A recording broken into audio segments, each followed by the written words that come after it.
இது சொல்லக்கூடாது, இருந்தாலும் சொல்றேன். போதும், இந்த பிக் பாஸ் வீட்டோட ரிசைன் பண்ணிட்டு நான் போறேன். எனக்கு போதும். ஐயோ பாரு,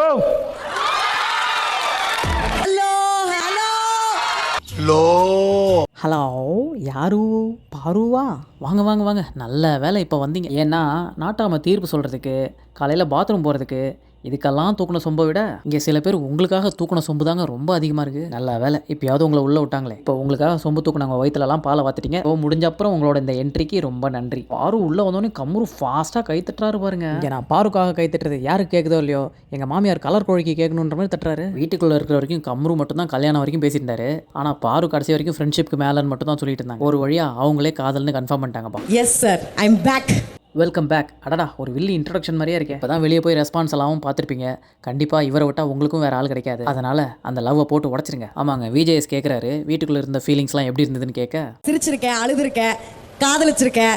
போதுமா, ஒரு வழியாக ஒத்துக்கிட்டாங்கப்பா. வெளியே வந்து ரெஸ்பான்ஸ் எல்லாம் பார்த்துட்டு அவங்க வீட்டிலலாம் பேசியிருப்பாங்க, எல்லாரும் ஒத்துருப்பாங்க. அப்புறம் கம்ருதினாலையும் சும்மா கம்முன்னு இருக்க முடியாது. கும்முன்னு ஒரு ஆள் பக்கத்தில் இருக்கும்போது நம்ம ஏன் உம்முன்னு இருக்கணும்னு நினச்சி பேசாமல் கல்யாணம் பண்ணிக்கலாம்னு அவரும் நினச்சிட்டாரு. பாரு காதலிச்சிருக்கேன்னு சொன்ன உடனே அவரோட ரெஸ்பான்ஸை பார்க்கணுமே.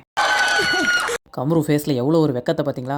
ஆஹா, ஒத்துக்கிட்டாடா, ஒரு வழியாக கல்யாணம் கூட வேணாம், நான் டேரெக்டாக ஹனிமூன் போயிடுறேன்னு நினைக்கிறாரு போல. ஆனால் வினோத்தை பாருங்களேன், ஏன்டா அவ்வளோ படித்து சொன்னேனடா, அவளை மட்டும் விட்டுரு, கல்யாணம் எதுவும் நினச்சிடாத. அப்புறம் திவ்யா கூட சொன்னாங்க, அவளை மட்டும் விட்டுரு, உன் வாழ்க்கை நல்லா இருக்கும்னு. ஆனால் கம்ரு வாழ்க்கையாவது எனக்கு பாரு இருந்தால் போதும், சோறு கூட தேவையில்லன்னு முடிவு பண்ணிட்டாரு. கோவம் நிறையா பட்டிருக்கேன் வீட்டில், அது நாங்கள் நல்லாவே பார்த்துருக்கோம். விஜய் பாரு சொல்கிற ஒரு இதுக்கும் கவுண்டர் கொடுத்தாரு. நிறையா பட்டிருக்குன்னு சொன்னோன்னே அதை தான் நாங்கள் நிறையா பார்த்துட்டோமே வீட்லேயே. பிக் பாஸில் கடைசி வரைக்கும் இருக்கணும்னா கோவப்படுறது, சண்டை போடுறது, கத்துறது, இதுதான். ஆனால் கம்ரு ஸ்ட்ராங்காக இருக்காருங்க. அவர் ட்ரூவாக லவ் பண்ண ஆரம்பிச்சிட்டாரு. இவங்க லவ் பண்ண ஆரம்பிக்கும் போதே அத்தனை சண்டை. இப்போ கன்ஃபார்ம் வேறு ஆயிருக்கு. இனிமேல் வீட்டில் ஜாக்கி ஜான், ப்ரூஸ்லி சண்டை தான் நடக்கும். இதோ பாருவே கன்ஃபார்ம் பண்ணுறாங்க பாருங்க. சண்டை நிறையா போட்டிருக்கேன். ஆமாம், நாங்கள் அதை மட்டும் தான் பார்த்தோம். நீங்கள் அதை மட்டும் தாங்க பாரு பண்ணியிருக்கீங்க. அதனால தான் ப்ரோமோ ஃபுல்லாக உங்களை மட்டும் காட்டினாங்க. அப்புறம் பாரு ரெட் கார்டு வாங்கினோன்னே நான் ரொம்ப உடஞ்சி போயிட்டேன் சார். சாண்ட்ராவை கூப்பிட்டு, சாண்ட்ரா நான் உங்கள்கிட்ட முதல்ல சாரி கேட்கணும், வெரி சாரி அப்படின்னாங்க. நான் ரொம்ப வருத்தப்பட்டேன், நான் போயிருக்கணும், கட்டி பிடிச்சிருக்கணும் அப்படின்னு தோணிடுச்சு. என்ன சாண்ட்ரா, இப்போ வந்து சாரி சொல்லும்போது கட்டி பிடிச்சிருக்கணும்லாம் சொல்கிறீங்க, அப்போ வந்து சாரி சொல்லும்போது எட்டி கூட பார்க்கலையே நீங்கள்? இப்போ வெளியே போய் நீங்கள் வீடியோலாம் பார்த்ததுக்கப்புறம் ஐயையோ நம்மளை போட்டு அடிக்கிறானுங்க அப்படின்னு ஒரு முடிவு வந்துட்டீங்க, அவ்வளோதானே? சரி பரவாயில்ல. உண்மையோ பொய்யோ 2 பேரும் சேர்ந்து கட்டி பிடிச்சி பாசிட்டிவாக போகிறது வந்து பார்க்க கொஞ்சம் நல்லா தான் இருக்குது. அதை நான் மட்டும் சொல்லலை, விஜயஸும் அதை தான் சொன்னாருங்க. அப்புறம் அவங்க 2 பேரும் கட்டி பிடிச்சிக்கிட்டாங்க.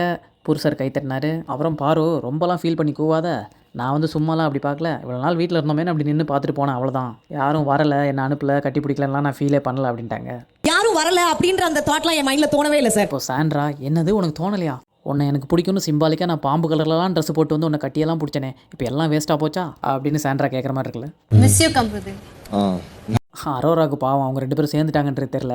அது தெரியாமல் மிஸ் யூ கம்ருதுன்னு சொன்னோடனே அப்படின்னாரு. ஒரு ரெஸ்பான்ஸும் பண்ணல. என்ன வெளியே போய் பேசியிருப்பாங்கல்ல, ஏற்கனவே உள்ள சக்காலத்தி சண்டை. வெளியே போனதுக்கப்புறம் மாவனை இனிமேல் அவன் லைஃப்பில் அரோராவே இருக்கக்கூடாது, அப்புறம் நான் ஒய்ஃபாகவே இருக்க மாட்டேன், நைஃப் எடுத்துகிட்டு வந்துடுவேன்னு சொல்லியிருப்பாங்க. அப்புறம் அந்த பயம்லாம் இருக்கும்ல கம்ருக்கு, அதனால தான் அப்படியே தாங்கி அப்படின்ட்டாரு. ஈக்குவலாக தான் குறை நிறைகளை சுட்டி காட்டுறீங்க சார். ஆனால் வேணும்னே ஒரு எதிர்மறையான கருத்துக்களை பதிவு பண்ணிக்கிட்டே வராங்க சார். இந்த மாதிரி எதிர்மறை கருத்துக்கள் வர்றதை நீங்கள் எப்படி எதிர்கொள்கிறீங்க அப்படின்னு கேட்குறாரு. இது அவருக்காக கேட்ட மாதிரி இல்லையே, உனக்காக நீயே கேட்டுக்கிட்ட மாதிரிலாம் இருக்குது. அதுக்கு விஜய் என்ன சொன்னார்னா, சார் இது ஏன் வேலை, அது அவங்க வேலை. நான் இந்த மாதிரி பண்ணுறதுனால நான் எந்த ஊருக்கு போகணுமோ நான் மட்டும் ஏறி போயிட்டே இருப்பேன், அவங்க அதே இடத்துல உட்காந்து விமர்சனம் பண்ணி அவங்க அதே ஊரில் உட்காந்துருப்பாங்கன்ட்டாரு. ஒரு பஸ்ஸில் நீங்கள் ஏறி போகிறீங்கன்னு வச்சுக்கோங்க சார், அந்த பஸ்ஸில் எந்த ஊருக்கு போதோ அந்த ஊருக்கு போய் சேருவீங்க சார். இதுவே அந்த பஸ்ஸு உங்கள் மேலே ஏறிச்சுன்னா நீங்கள் ஊருக்கு போய் சேர மாட்டீங்க, ஊரை விட்டு மட்டும் இல்லை இந்த உலகத்தை விட்டே போய் சேர்ந்துருவீங்க. அதனால் இதுக்கப்புறம் காஜி பிடிச்சி சுற்றி தெரியாமல் ஒழுங்காக வேலையை பார்த்துட்ருங்க. உங்களுக்கு பொண்ணு கிடைக்கலனாலும் ஏதாவது ஒரு ஆயாவோ ஆண்டியோ கண்டிப்பாக கிடைக்கும். அப்படி ஏதாவது கிடைச்சா அதை பிடிச்சி கட்டி போட்டு மேய்க்கலாம். அதை பிடிச்சி கட்டிக்கிட்டு நிம்மதியாக வாழலாம்னு சொல்ல வந்தேன். அப்புறம் வாட்டர்மெலன் விஜேஎஸ்க்கு ஐஸ் வைக்கிது, ஏதாவது படத்தில் சான்ஸ் கொடுப்பாருன்னு.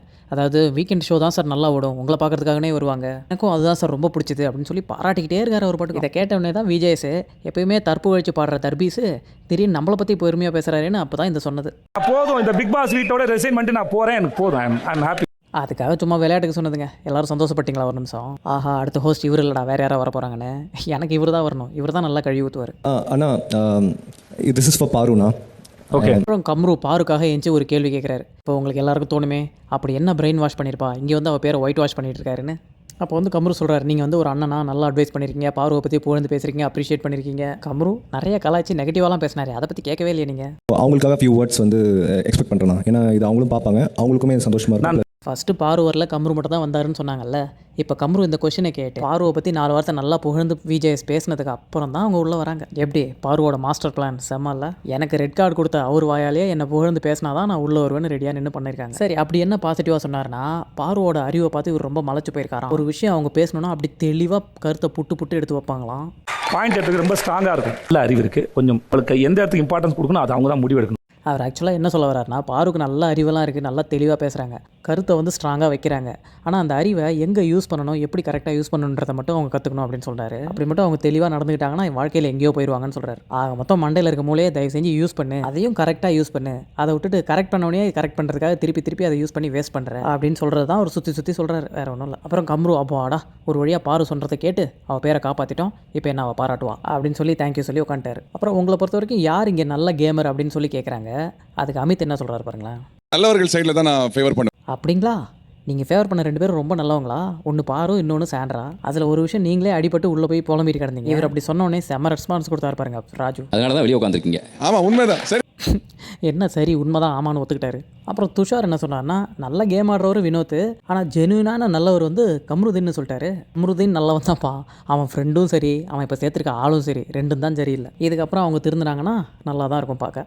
ஒரு பாமான கேமர் அப்படின்னா ஸ்டாடா பாமான கேமரு, பாம் போட்ட டோமருன்ட்டு. இந்த வாட்டர் மேலன் கூட சேராத, அவங்க கூட பேசாதான்னு சொன்னால் கேட்குறியா?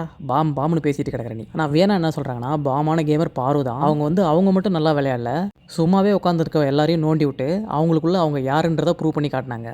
அது உண்மைதாங்க. பாருவால் தான் சும்மா இருந்ததெல்லாம் நல்லா விளையாட ஆரம்பிச்சு. அவங்க பண்ண ட்ரிகரில் தான் விக்ரம் சபரி எல்லாம் கொஞ்சம் நல்லா வெளியே தெரிய ஆரம்பிச்சாங்க.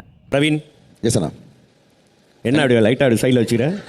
அது வெளியேருந்து வந்தோடனே சாண்ட்ராக்கு சப்போர்ட் பண்ண ஆரம்பிச்சாரு. அதில் கொஞ்சம் இழுத்துக்கிட்டு கோணிக்கிச்சு வாய். கேமர் யாருன்னு பார்த்தீங்கன்னா நான் சபரியை சொல்லுவேன். எந்த கேம்ஸ்ல ப்ரோ?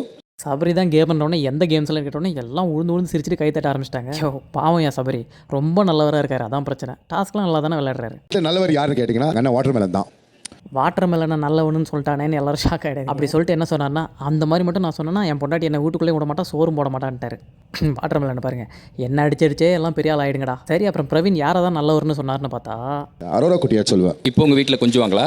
நல்லா கேளுங்க. அரோரா குட்டியாம்ல, வீட்டுக்கு போ, உனக்கு சோறு போடுவாங்க, அந்த சோத்தில் கொஞ்சம் விஷத்தையும் கலந்துருவாங்கன்னு. இது சொல்லக்கூடாது, இருந்தாலும் சொல்கிறேன். இது தொழில் ரகசியம், சொல்லக்கூடாது, இருந்தாலும் சொல்கிறேன்னு சொல்லி ஒரு விஷயம் சொல்கிறாரு. இதெல்லாம் நமக்கு சப்போர்ட் பண்ணுற மாதிரி. இது என்னென்னா, நல்ல விஷயத்த நல்லதாக சொன்னால் 4 பேருக்கு போய் சேரவே சேராது, அப்படியே கேட்டாலும் அவங்க காதில் ஏறவே ஏறாது. அதனால் என்ன வச்சும் இந்த ஷோவை வச்சும் ட்ரால் பண்ணுறவங்க, மீம்ஸ் போடுறவங்க நல்லா பண்ணிக்கிட்டே இருங்க. அது மூலமாக தான் இப்போ எல்லாருக்கும் நல்லா ரீச் ஆகுதுன்னு சொல்லிட்டாரு.